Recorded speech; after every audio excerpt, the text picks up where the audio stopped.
Okay, now I'll walk through the initial setup procedure for an input state match puzzle mode.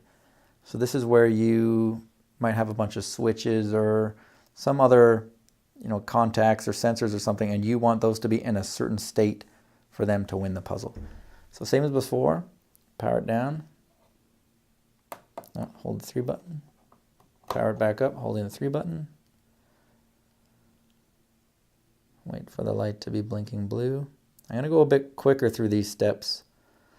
Watch the input state, the input sequence setup if you want a little more detail on each step. All right, so we want input state match, so that's number 3. So just turn the knob to 3. Next step, number of inputs. We've got 4 switches on this board, so I'm going to choose 4. Output 1 mode. We've got a maglock with emergency stop in this setup, so that will be number 2. We also want the room to unlock when they fail. When the puzzle, like if they fail the puzzle after, say, a certain time or something. So number 2. Auto reset timer. We want a manual reset. So that'll be either by somebody pressing a button that's connected to the reset input, or by someone pressing this 3 button here to reset the puzzle so it can be solved again after it either times out or they succeed. All right, so option 1, game timer. We will use a game timer on this one, so let's set that to 10 minutes. So that's going to be 7. All right, so this particular mode, we have the green light blinking, so it's got one other question for us. As of the time of this video, there's only one option, so moving this knob back and forth doesn't actually move the cursor, the blinking cursor there. But the first option is called Use Submit Button. So you could technically have one of the inputs used for a button, so they could have, say, 7 toggle switches and then a submit button where they would have to set the toggle switches to positions that they thought were the solution and then hit the button.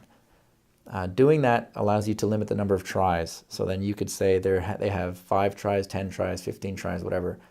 And once they run out of tries, the puzzle would fail. So if you want that, that's an advanced option in the advanced settings. So I have to watch that video for that as well if you want the number of tries limit. But for now, we're not going to use a submit button, so we're just going to leave that option off. Like if we turn it on, you can see the light stays on most of the time. With it off, it's off most of the time. It just blinks once in a while.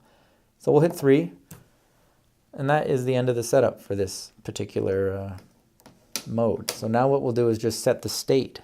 So in this case, we'll say I want inputs 1 and 3 to be on. You hit record. The light just flashes and acknowledges, okay, that is the winning state.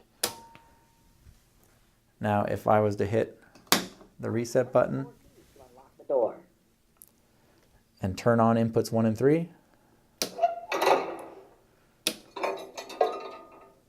congratulations, the door is now unlocked.